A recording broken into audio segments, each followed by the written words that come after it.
Assalamualaikum warahmatullahi wabarakatuh. We are from Group 5 that consists of me, Muhammad Faiz, and Amran, Iqbal, Amin, Daha, and Arif. So today we will present Unconventional Petroleum Geology. This presentation consists of introduction, technology, and case study. Hello, my name is Da Mahmoud Mal. I am from Group 5 of Petroleum Geology. So firstly, what's unconventional petroleum geology? We can define as the oil and gas resource not recoverable under the currently available economic and technical conditions. Normally, there are two different types of unconventional petroleum, which is unconventional oil and unconventional gas. Unconventional oil consists of tight sandstone oil, tight limestone oil, high phytic oil, oil sand oil, shale oil.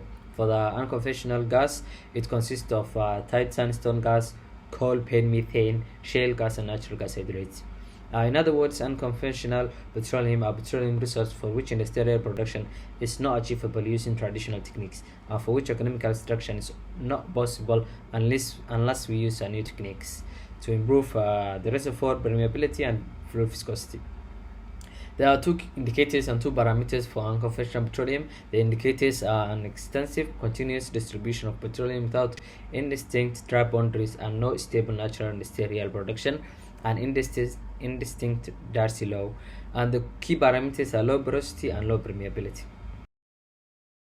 When it comes to petroleum accumulation, unconventional petroleum geology occurs in two: continuous and quasi-continuous petroleum accumulation.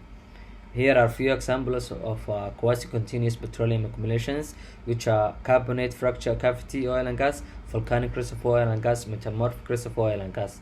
And here are also examples of continuous petroleum accumulations: tight sandstone oil and gas, shale oil and gas, CBM, which is coal, pane, methane, natural hydrates.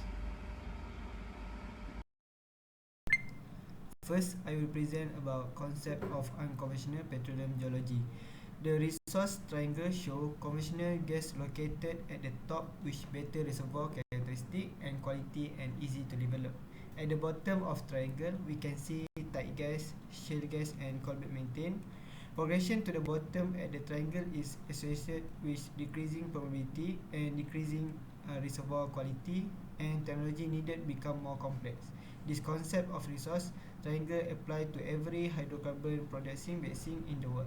So the reason of unconventional petroleum geology is lack of microfracture for primary migration of gas, and second, in situ cracking of oil into gas or at greater depth and post mature zone due to higher geothermal gradient. Next type of unconventional petroleum geology consists of a quasi-continuous and continuous. So for quasi-continuous, consists of oil sandstone with heavy oil, metamorphic petroleum, volcanic petroleum, carbonate rock fracture cavity petroleum. And continuous consists of tight oil, shale oil, tight gas, coal bed methane, and shale gas. That's all from me. So the main concern is what are the differences between conventional and unconventional petroleum geology. As we mentioned before, unconventional resources are defined as oil and gas resource for which industrial productivity is possible only by changing the rock permeability or fluid viscosity to alter the permeability viscosity ratio. While on the other hand, conventional resources don't need that changes and are available for industrial production without changing their permeability or viscosity. When it comes to changes, conventional oil and gas is significantly different from unconventional in terms of these examples. In terms of distribution characteristic, reservoir characteristic, source reservoir assemblage, accumulation unit, migration regime, accumulation mechanism, and fluid characteristic and resource. And when it comes to the differences between the two, the targets are the difference. Where in conventional oil and gas, traps are the targets and production relies on natural permeability. And on the other hand, where in the search of unconventional petroleum, the sweet spots are the targets, where the porosity and permeability are relatively good and the production relies on fractured permeability. When it comes to petroleum accumulation, unconventional and conventional petroleum geology are different. Normally, there are four types of petroleum accumulation, which are single, clustered, quasi-continuous, and continuous accumulations. For conventional petroleum accumulation, it exists in the form of single and clustered oil accumulation, while on unconventional petroleum geology, it exists in continuous or quasi-continuous accumulations, as you mentioned before. For continuous petroleum accumulation are the main form of accumulation for unconventional petroleum, while single petroleum accumulation is the main form of accumulation for conventional petroleum.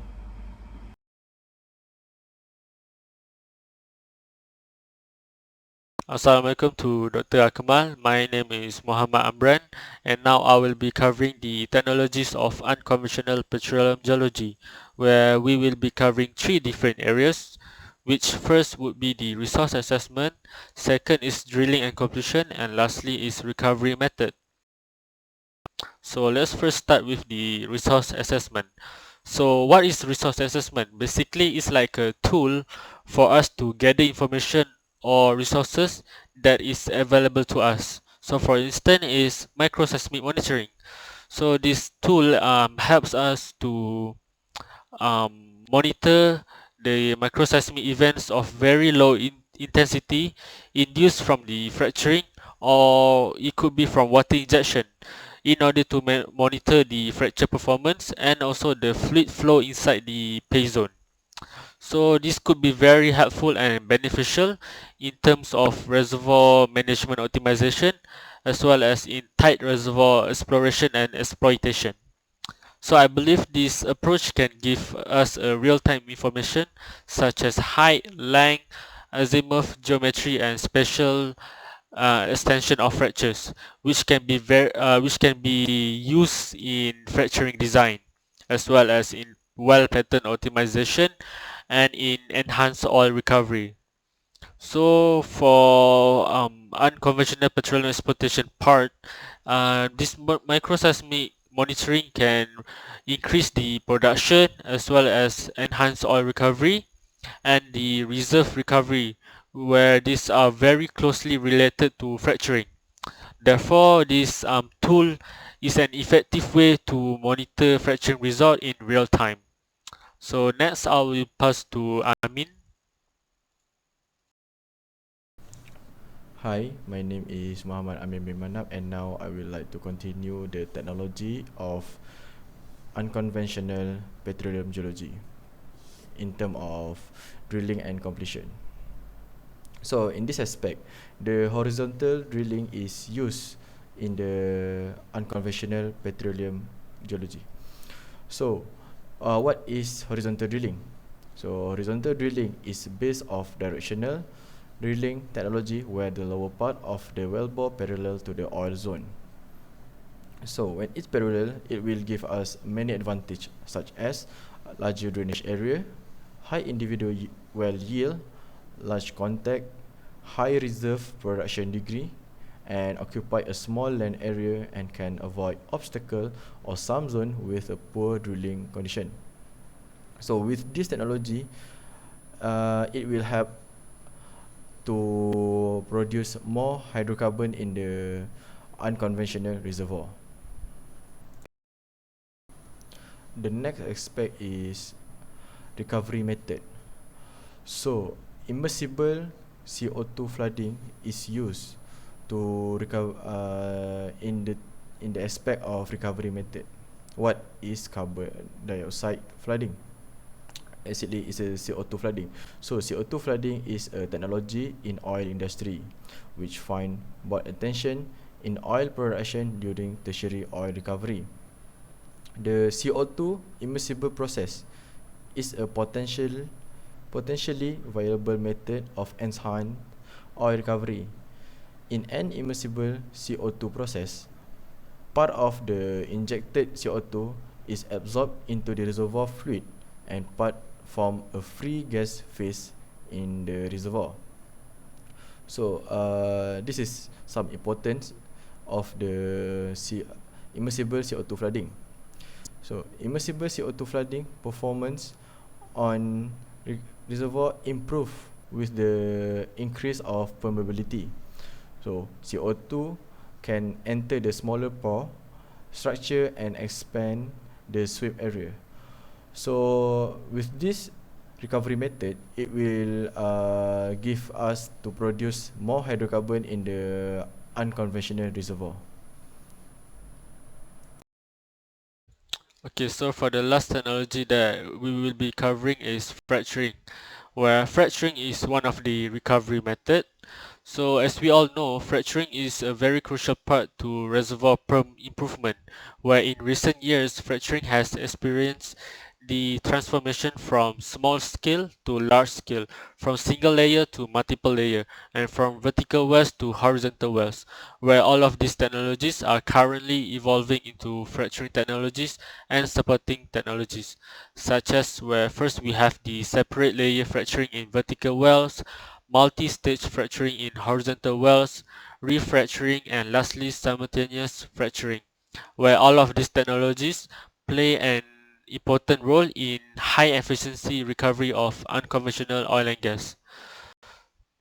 So that's all from me. I will pass next to Arif Imran for the case study. So my name is Iqbal Rushedi bin Muharram. So let's go into the case study of Ordo Basin, North Central China.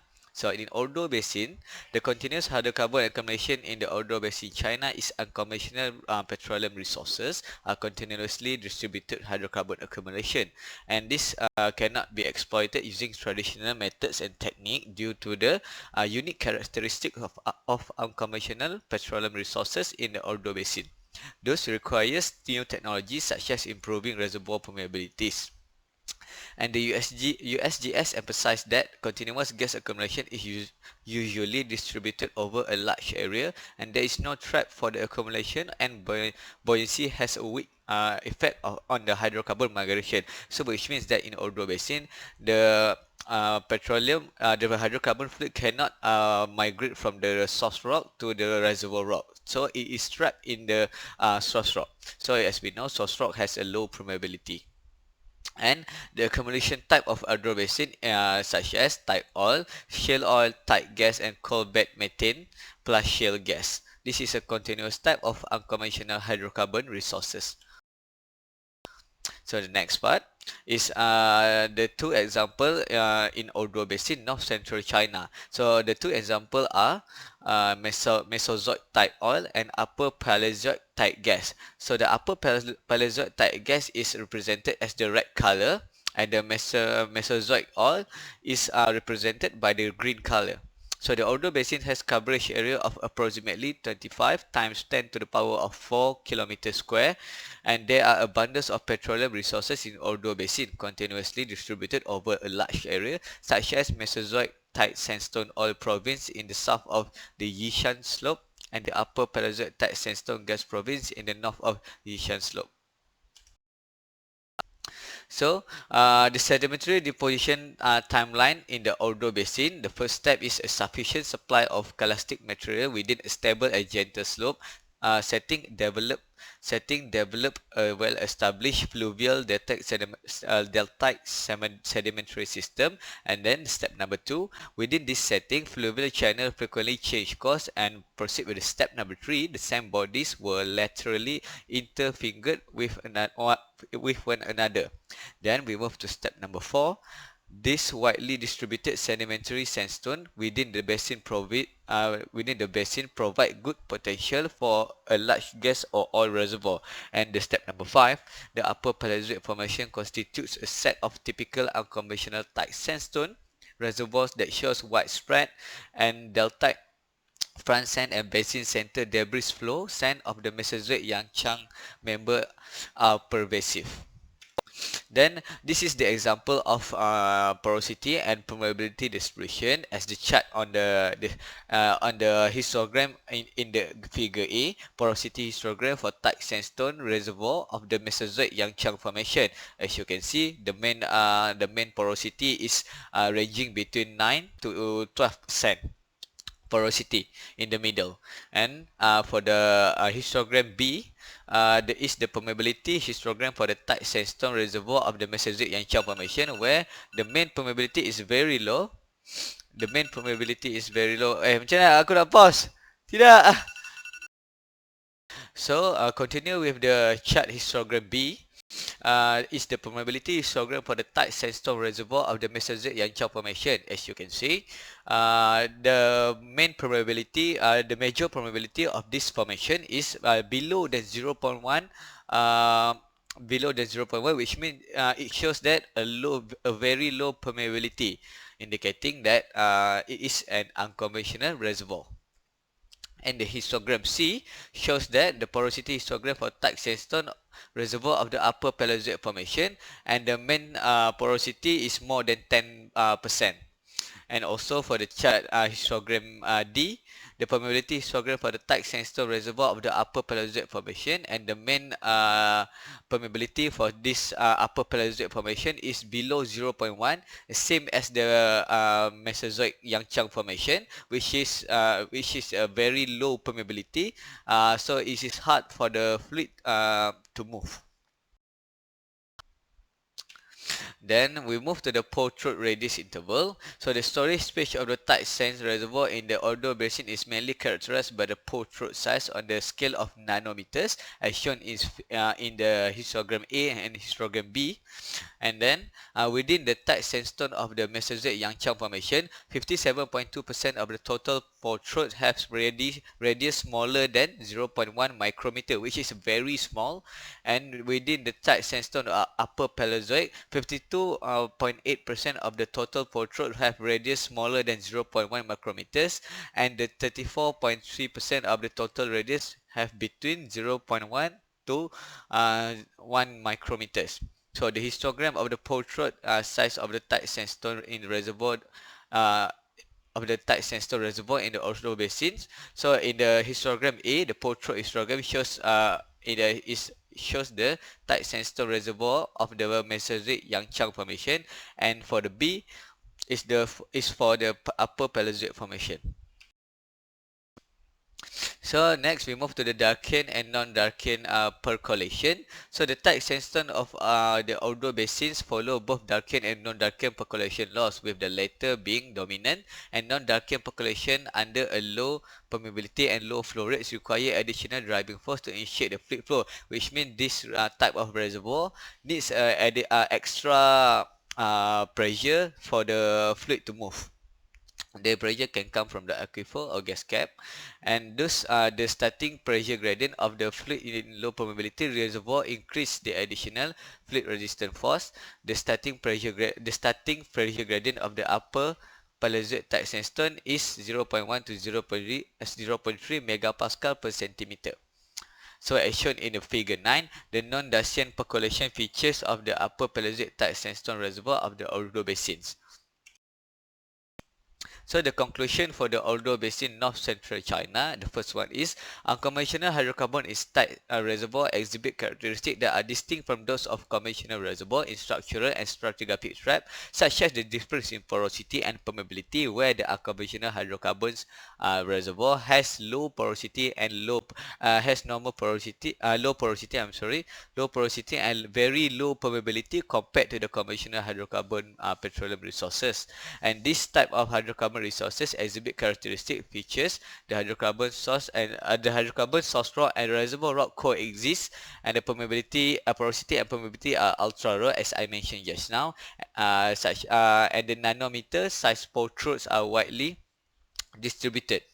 These unconventional hydrocarbon resources also accounting for a large volume, most likely 80% of all the remaining hydrocarbon resources nowadays. For example, unconventional hydrocarbon resources in China accounted for the 75% of the total discovered hydrocarbon resource in 2010. And lastly, the unconventional petroleum geology and unconventional exploration technique require further development in order to unlock the hidden resources of hydrocarbon for future generation. Thank you. That's all from me. So I'm going to pass to Arif Ikwan. Thank you. So hi, my name is Arif, and now I'm going to talk about the case study at the Indian Sedimentary Basin. So first we want to talk about is the Cambay Basin. Cambay Shale formation in Cambay Basin is originally rich with average of 700 meter of thickness. So the Carjan type of shale is both type 2 and type 3 is oil and gas prone. The original generation potential is about 8 mg HCG rock, and calculated maturity values ranges from oil window to gas window of 0.4 to 1.7. The maturity level of Cambay Shale is higher at the Tanqueray lows in the northern part of the basin. Most of the play's oil part formation is within gas window with marginal source rock potential. As you can see here, the figure 5 is the image of the Cambay Shale, the Cambay Basin, showing the pyrite nodules, and figure 6 is the geological map of the Cambay Basin. So next is the Damodar Valley Basin. So at the Raniganj, South Karampura, North Karampura, etc., coal fields are promising shale gas field in Damodar Valley Basin. Gondwana sediment in India comprise of plastic sediments of fluviatile and lacustrine origin, and the age is upper Carboniferous to lower Cretaceous. Barometer formation of Permian age is identified as the shale gas prospective horizon based on thickness of 600 meter. Higher content of organic matter from 4 to 20%, and higher degree of thermal maturity, which is higher than 7. The barometer is best developed at 1,150 meter in the western part of the Raniganj coalfield at the Surajnagar area. So as you can see here, the figure 7 is the SCM image of the Raniganj Shale, the Damodar Valley Basin, showing the micropores and quartz grain. And figure 8, as you can see there, is the field map of showing the borehole location. Next is the Krishna Godavari Basin, which is also in the Indian sedimentary basin. In Krishna Godavari Basin, the prospective formation is the Kormugedam shale formation of up to 900 meters of thickness, which is in the Permian age. The basin is late Permian to Tertiary age basin in eastern India, consisting of a series of horst and graben. Shales are dark grey to black, hard, compact, silty, and occasionally carbonaceous. The interbedded sandstone coal shale are dirty white, medium to coarse grained feldspathic. The increasing accommodation to sediment influx further enhanced for preservation of organic content, and the coal shale developed within the sequence acts as a good gas source facies. The shale is having more than 2% of TOC and kerogen type 2 and type 3. So as you can see here, the figure 8 is the modified geological map with well location site and the sample that has been collected and the stratigraphic section of Krishna Godavari Basin. Lastly, the unconventional Indian sedimentary basin is the Cretaceous Cenozoic Cavern Basin. So the Cretaceous Cenozoic Cavern Basin in southeastern India is another basin with prospective shale. It is in the early Cretaceous Andimedum formation, and the Satapadi shale its stratigraphic equivalent. The shale are interpreted to have been deposited in the marine environment, and the Satapadi shale contains 2 to 2.5 weight percent TOC and is thermally mature for hydrocarbon generation in deeper parts of the basin. The RO value vary from approximately 1.0% to as much as approximately 1.5%. Kerogen types are predominantly type 3 with minor amount of type 2. And as you can see in the figure 9 is the stratigraphic subdivision of the lower upper Cretaceous, and this is the lower part and the upper part, and the figure 10 is the petrographic attribute of the Andimedum formation. So that's all from me.